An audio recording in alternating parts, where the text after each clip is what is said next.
glue players or glue guys are just fundamentally underrated just because of the definition of it itself. And no, I'm not talking about golden glue. He's very appropriately rated. Whether, that's an insult or a compliment, like, I'll leave that up to you. But I got this idea when I was thinking about other sports like American football or basketball. And they use this term. It's glue guys rather than a glue player, but I just think it sounds better. And, even though this is a term that's largely used in basketball, I think it can also apply easily to esports and easily, of course, to League of Legends because of how team centric the actual game is fundamentally. So this term, it's used for both, guys that are pretty good in the locker room in terms of keeping the team together, keeping morale up, just keeping everyone from essentially not butting heads. And then it's also used for people on the court, people that try and get the entire team to win at almost no cost, right? And just keep the piece together in that sense.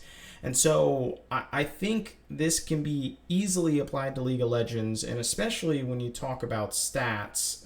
As a glue guy, usually your stats aren't that great. Like, they aren't reflective to the actual things that you do within your team. It doesn't do them justice in that sense. So I think one of the greater players of all time when it comes to being a glue player is Xmithy in terms of his play style. He sacrifices a lot of his routes in order to maybe help a lane push, or he'll even just not even pick the flashiest champ in order to round out his entire team's composition.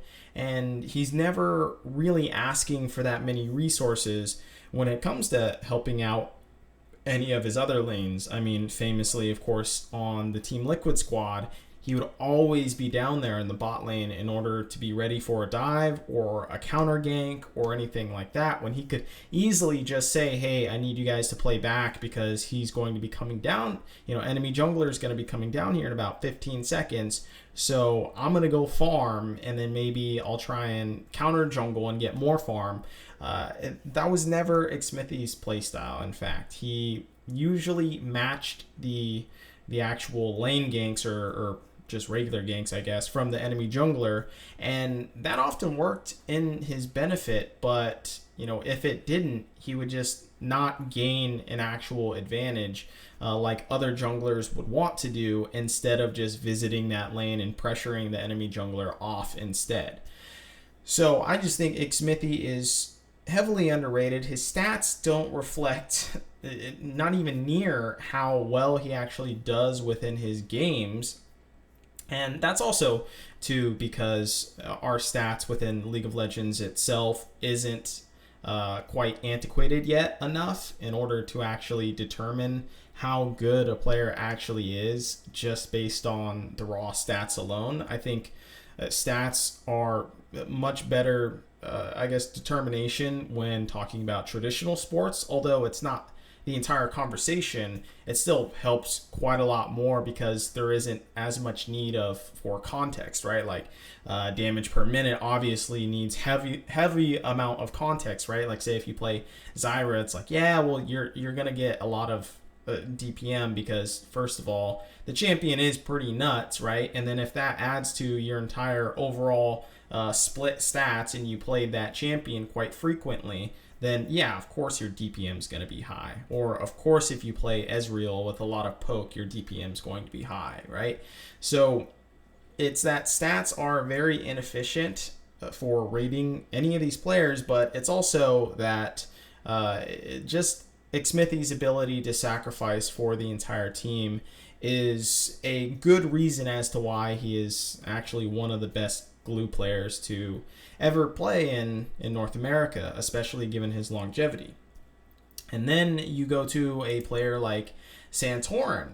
I mean, Santorin perennially underrated, and it's because He knows exactly which lanes to snowball, but once again, he's another type of player that won't take these greedy routes in order to, get a lead for himself. He'll even sacrifice his route, as we saw previously. I think it was in week 8 or week 9 of the LCS spring split, to where he goes from red buff all the way to top lane and just sacrifices his entire route because Solo is calling him up there and saying, "Hey, we can kind of do this." And Santorin's like, "All right, yeah, let's go for it." And so if that doesn't work out, then Santorin's entire jungle route is fucked. So maybe both of his crabs get stolen, and maybe his raid camps get stolen. Like who the fuck knows after that, after it doesn't work out.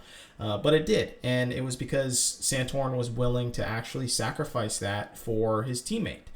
And just overall, just the personality that Santorin exudes is just a positive character, right? In any interviews that I've seen of him or have had him in interviews, he's always just been this really bright and very forward-thinking type of player.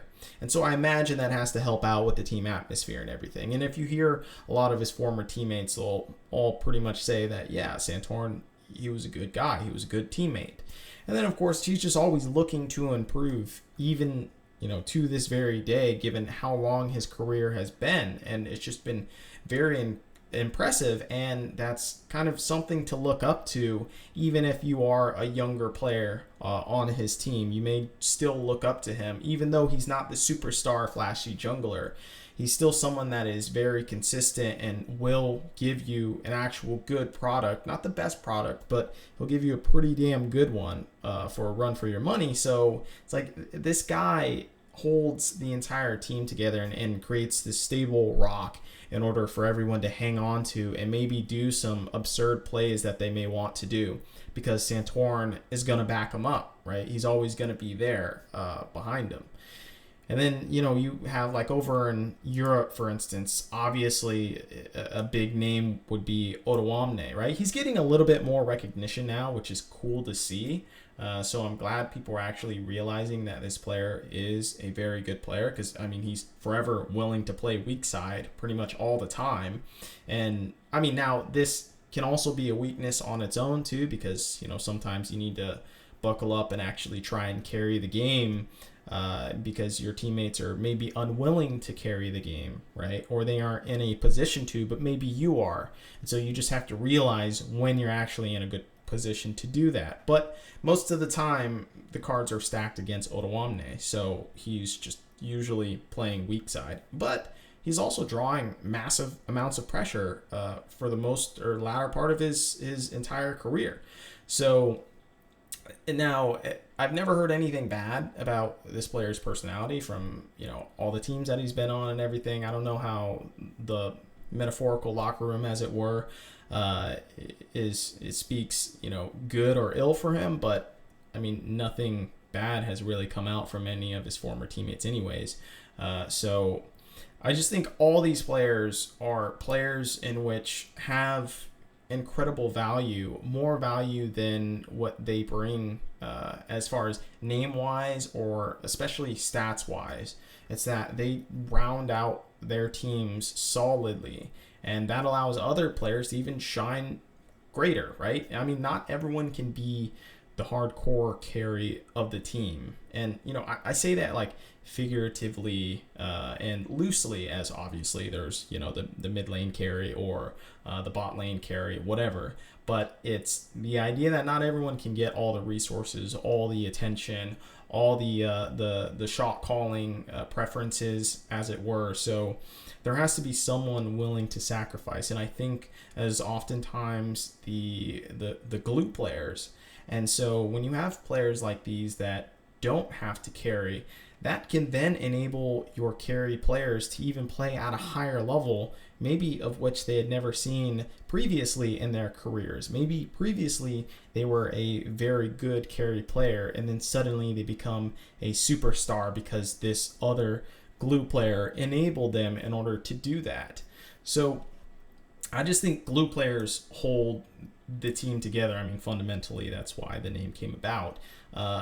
Because you can't just try to build a super team, and expect all those egos to work. I mean, we saw what happened with KT Rolster when they tried to do their super team, and eventually FaZe Clan over in Counter-Strike tried to do their super team, which started out good and then degraded over time, as do super teams usually do if they aren't winning.